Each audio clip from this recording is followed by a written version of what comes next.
नमस्कार दोस्तों, मैं हरेंद्र कुमार आप सभी को अपने चैनल डिफेंस जीडी प्रिपरेशन में हार्दिक स्वागत करता हूं। आज का जो हमारा टॉपिक है परसेंटेज है, प्रतिशत, और इसको हम डिस्कस करेंगे।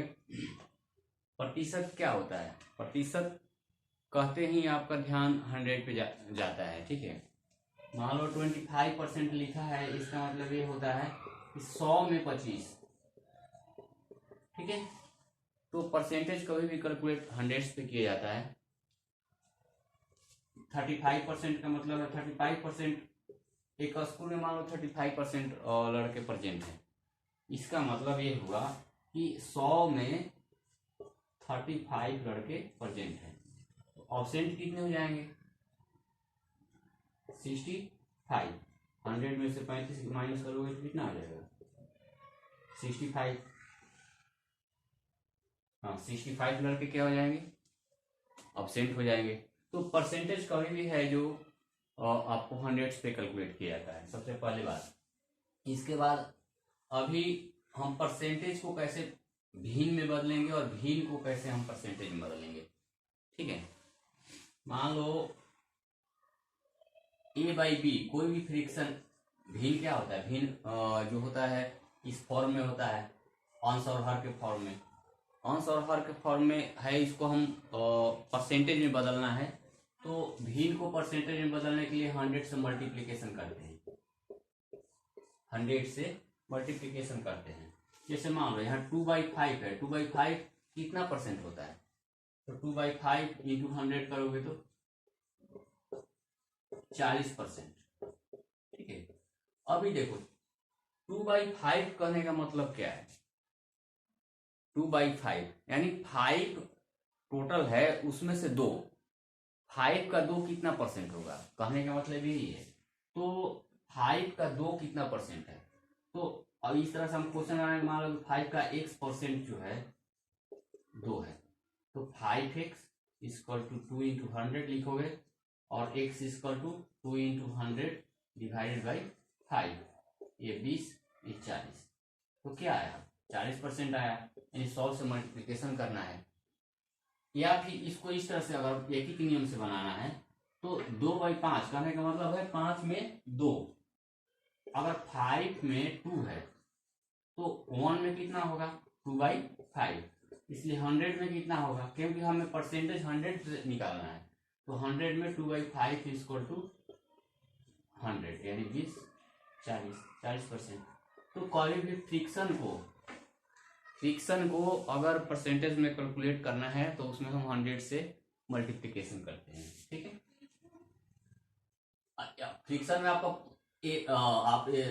डेसिमल भी, दशमलव भी उसी रेंज में आएंगे। ठीक है, अभी मान लो कि 0.25% 25 इक्वल टू कितना परसेंट? कितना परसेंट है? तो आप यही सीधे यही करोगे। 25 को आप क्या लिख सकते हैं? 25/100। ये फ्रिक्शन फॉर्म में हो गया, भिन्न के रूप में आ गया। और इसको परसेंट में बदलने के लिए 100 से मल्टीप्लीकेशन करते हैं, तो क्या आ जाएगा? 25%। यानी 0.25 इक्वल टू 25%। ठीक है, अब कहीं मान लो दिया है 0.39 इक्वल टू कितना परसेंट? तो उतना ही परसेंट, 100 से मल्टीप्लीकेशन करना, यानी 39%। तो कभी भी फ्रिक्शन को यानी भिन्न को अगर हम परसेंट में बदलना है, प्रतिशत में बदलना है, तो उसको हम क्या करेंगे? 100 से मल्टीप्लीकेशन करेंगे। और परसेंटेज दिया रहा है, प्रतिशत दिया रहा है, उसको फ्रिक्शन में बदलने के लिए 100 से डिवाइड करते हैं। मान लो यहाँ पे दिया है आपको 25% को फ्रिक्शन में बदलना है, कितना होगा? 25% को फ्रिक्शन बदलने के लिए इसमें हम 100 से डिवाइड करना है, 1/4। 1/4 जो है वो 25% है। फ्रिक्शन को बदलने के लिए फ्रिक्शन से बदलने के लिए हमने 100 से मल्टीपल किया था, यानी 1/4 को अगर परसेंटेज में बदलोगे तो हो जाएगा 25%। और 25% को अगर फ्रिक्शन में बदले तो 25/100 करोगे तो क्या आ जाएगा? 1/4। तो इस तरह से फ्रिक्शन को परसेंटेज में बदलने के लिए 100 से मल्टीप्लीकेशन, और परसेंटेज को फ्रिक्शन में बदलने के लिए 100 से डिवाइड करना है। ठीक है, तो अब इसी के बेस पे एक आप लोग ये जो चार्ट बना लीजिए, और ये चार्ट को आप याद कर लेंगे तो अच्छा रहेगा, नहीं भी याद कर लेंगे तो आपको प्रोसेस पता है, उससे आप कर लोगे। लेकिन याद रहता है तो इसका अप्लीकेशन किस तरह से होगा वो खास करके बैंकिंग्स में ज्यादातर अप्लीकेबल होता है, लेकिन आप लोग याद कर लेंगे तो थोड़ा सा इजी हो जाएगा। ठीक है, वन वन जो है 100%, वन बाई वन का मतलब क्या, 1/1, यानी 1/1 को मल्टीप्लीकेशन करोगे तो क्या है 100%। वन कभी 100% होता है। 1/2, 1/2 करने का मतलब फ्रिक्शन है, फ्रिक्शन है, इसको परसेंटेज में बदलना है तो 1/2 इंटू 100 करोगे ना तो ये क्या जाएगा 50%। वैसे 1/3 इंटू 100 मतलब 100 में 3 से डिवाइड करना है तो 33.3%। 1/4 जो हो गया 1/4 इंटू 100, 100 में 4 से डिवाइड करोगे तो 25%। वैसे 1/5, 100 में 5 से डिवाइड करोगे तो 20। 1/6 16.66, ये 100 में सबसे डिवाइड हो रहा है, 100 में 6 से डिवाइड करना, 100 में 7 से डिवाइड करोगे तो 14.28, 100 1/8 12.5, 1/9 11. 100 से 100 में 9 10 आप डिवाइड करते चलो तो वही है, 100 में 11 से डिवाइड किया तो 9.09, 12 1/12 इक्वल टू 8.33। इस तरह से आप 3/4 इक्वल टू 75। 3/4 को क्या आप 100 से करो मल्टीप्लीकेशन तो यहाँ पे क्या आ जाएगा 75%। ठीक है, इस तरह से यहाँ 120 तक ये चार्ट है। अब इस चार्ट का आप यूज देखो कैसे कैसे आप करोगे। मान लो दिया है कि 21 का, चाहे 49 ले लो आप, 49 का 25.28% कितना होगा, 14.28% कितना होगा, 49 का 14.28% कितना होगा। तो 14.28 आपको पता है कि 1/7 होता है, तो आप डायरेक्ट कर सकते हो ना, 49 इंटू 1/7 कर सकते हो, यानी 7 होगा, 7 होगा, ये पता है तो आपने डायरेक्ट कर दिया। नहीं तो आप इसको आप करोगे 49 इंटू 14.28% करोगे यहाँ पे, फिर अब इसको ये पॉइंट घटाने के लिए 100 से मल्टीपल करोगे, अब इसको कटाओगे तो कितना टाइम लगेगा। ठीक है, तो ये यहाँ पे आपको डायरेक्ट अगर परसेंटेज पता है तो आप उसको अप्लाई कर सकते हो, अप्लाई कर सकते हो।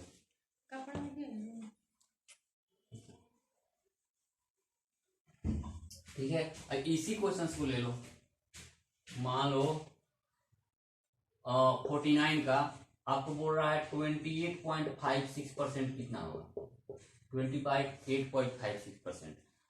आप सीधे आपको ध्यान में आना चाहिए कि ये 28.56 को क्या लिख सकते हैं 2 इंटू 14.28 लिख सकते हैं ना। तो 14.28% पता है आपको क्या कि 1/7 होता है, तो आप 2 इंटू 1/7 यानी 2/7 से मल्टीपल करा दोगे, इसका आंसर आ जाएगा 49 इंटू 2/7, 7 यानी 14। तो इस तरह से आपको कैलकुलेशन कम करने के लिए ये टेबल्स अगर आपको पता है तो निकालने में इजी होगी। ठीक है, उसी तरह से मान लो 80 का बोल रहा है 6.25% कितना होगा, 80 का 6.25%, तो 6.25% आपको पता है 1/16 होता है, यानी 80 इंटू 1/16 करोगे तो क्या आ जाएगा 5। तो आपको कैलकुलेशन फास्ट करने के लिए अगर आपका ये टेबल्स पता है तो उसमें हेल्प मिलेगा। ठीक है, अभी नेक्स्ट चलते हैं हम।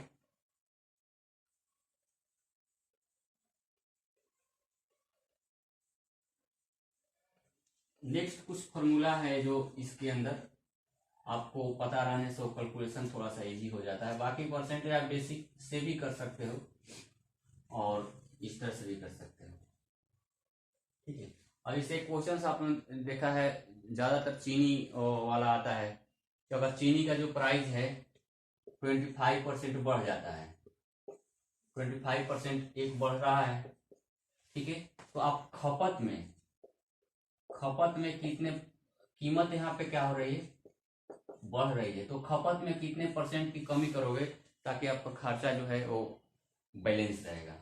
ठीक है, तो उस तरह के क्वेश्चन में होता है x by 100 plus minus x into 100 करके आप निकाल सकते हो परसेंटेज इसका है। ठीक है, जैसे यहाँ प्लस माइनस का मतलब क्या है, अगर कीमत बढ़ रही है वहां पे प्लस डालोगे, कीमत घट रही है तो माइनस डालोगे। 25% चीनी की प्राइस बढ़ जाती है तो खपत में कितने, इसमें ध्यान मत दो, इसमें ध्यान दो। यहाँ पे 25% कीमत बढ़ रही है तो ऑटोमेटिक वो खपत डाउन के लिए पूछेगा, तो बढ़ रही है यानी 25 बाई 100 प्लस 25 इंटू 100 यानी 25 बाई 125 इंटू 100 20%, यानी खपत उसका 20% डाउन करना पड़ेगा। यहाँ बढ़ रही है तो ये प्लस यूज होगा। अगर ये क्वेश्चन बोल रहा है कि 25% अगर कम हो जाती है, प्राइस 25% डिक्रीज हो रही है, तो खपत में कितने परसेंट की वृद्धि करने से उसका जो बैलेंस है बराबर आएगा। तो 25% कमी हो रही है तो यहाँ ए माइनस लेंगे, 25 बाई 100 माइनस 25 इंटू 100 यानी 25 बाई 75 इंटू 100 33.1/3%। आपको ये क्या करना पड़ेगा, ये यहाँ कमी हो रही है तो इसको खपत को बढ़ाना पड़ेगा। एंटी प्रोपोर्शनल वाली जो रिलेशन है कि जो एक बढ़ रहा है तो एक घट रहा है, घट रहा है तो एक बढ़ रहा है, तो वो यहाँ पे लागू होगा। और इसमें ये फार्मूला आपने यही नोट करना है, x 100 plus minus x into 100। ठीक है, प्लस आपका बढ़ रहा है तो, और माइनस जो होगा वो कम हो रहा है तो डिक्रीज हो रहा है। ठीक है, इसके बाद आप इसी चार्ट पे यानी x by 100 plus minus x into 100 का एक दूसरा फॉर्म आपका इस तरह से होता है। मान लो कि ए का जो वेतन है, ए का वेतन x% अधिक है, ए का वेतन x% अधिक है बी से, तो बी का वेतन कितना प्रतिशत कम होगा ए से, इस तरह का क्वेश्चन होता है। तो यहाँ पे यहीं पे ध्यान देना है, अधिक दे रहा है तो यहाँ पे x में प्लस का यूज होगा। ठीक है, अगर यहाँ पे कम दे रहा है, 1% कम है, तो यहाँ पे माइनस का यूज होगा, माइनस वाला। ठीक है, जैसे दे रहा है कि ए का जो वेतन है बी के वेतन से 20% ज्यादा है, ए का वेतन बी के वेतन से 20% ज्यादा है, तो बी का वेतन कितना परसेंट कम है ए से, कितना परसेंट कम है ए से, तो आप इस पे लगाओ। ज्यादा है तो 20 बाई 1 प्लस 20 इंटू 100 यानी 20 बाई 120 इंटू 100 6 50 बाई 3 16.2/3% कम है। ठीक है, अगर यहाँ पे मान लो कम दे रहा है यानी ए का जो वेतन है बी के वेतन से 25% कम है, तो बी का वेतन ए के वेतन से कितना प्रतिशत ज्यादा होगा। यहाँ कम दिया रहेगा तो यहाँ ज्यादा पूछेगा, ज्यादा दिया रहेगा तो कम पूछेगा। तो अगर कम दिया हुआ है तो मान लो 20% कम है, 100 माइनस 20 इंटू 100 यानी 20 बाई 80 इंटू 100 80 25% ज्यादा होगा। इस तरह के क्वेश्चन यहाँ पे बनते हैं, इसमें फॉर्मूला यही यूज होता है। अभी देता है कि कोई भी नंबर्स मान लो, कोई संख्या है वो पहले x% बढ़ रही है, फिर दूसरे बार भी y% बढ़ रही है। ठीक है, तो टोटल कितने परसेंट बढ़ेगी। ठीक है, तो इसमें x plus Y plus X Y by 100, ये हम इतना परसेंट बढ़ेगी टोटल। यहाँ प्लस इसी फॉर्मूला पे जहां जहां प्लस है, अगर जो बढ़ रही है तो उसके बढ़ने के लिए यानी इंक्रीज हो रहा है तो प्लस यूज करेंगे, और घट रहा है तो घटना यानी घटने पर डिक्रीज हो रहा है तो माइनस यूज करेंगे। मान लो कोई संख्या एक बार x% बढ़ रही है, फिर दूसरी बार y% घट रही है, तो यानी जहां जहां घटना है वहां पे आपको माइनस लगाना पड़ेगा। x अगर वाई एक्स बढ़ रहा है तो प्लस, वाई घट रहा है तो माइनस, फिर यहाँ पे अगर प्लस माइनस करोगे तो माइनस हो जाता है एक्स वाई बाई 100%। इस तरह से प्लस माइनस चेंज होते हैं। अगर कोई संख्या है मान लो x% बढ़ रही है और दूसरे बार x% घट रही है, तो हमेशा वो डिक्रीज ही होगी। x% पहली बार बढ़ रही है और दूसरी बार x% क्या हो घट रही है, तो यानी x बढ़ा फिर x घटा, तो यहाँ पे भी x इंटू एक्स करोगे तो माइनस वाला आ जाएगा x इंटू एक्स बाई 100। अभी ए तो कैंसिल हो गया, अब ये क्या होता है माइनस एक्स स्क्वायर बाई 100, यानी माइनस से बता रहा है कि हमेशा क्या होगा डिक्रीज में होगा। अगर कोई भी संख्या पहले x% बढ़ रही है दूसरी बार x% घट रही है तो टोटल में वो हमेशा डिक्रीज में आएगी। कितना डिक्रीज होगा एक्स स्क्वायर बाई 100। ठीक है, इसी में आपको मेंसुरेशन और क्षेत्रमिति पढ़ोगे। क्षेत्रमिति में यही फॉर्मूला, अगर 2 डायमेंशनल फिगर कोई भी है जैसे आयत, वर्ग, त्रिभुज, सर्किल, जिसमें उसमें बोलता है कि एक साइड आपका कोई आयत है, आयत का अगर लंबाई 10% बढ़ रहा है और चौड़ाई भी 5% बढ़ रहा है तो टोटल क्षेत्रफल में कितने परसेंट की वृद्धि होगी, तो वही एक्स और वाई यहाँ पे दिए हुए हैं, तो X plus Y plus X Y by 100% की क्षेत्रफल में वृद्धि होती है।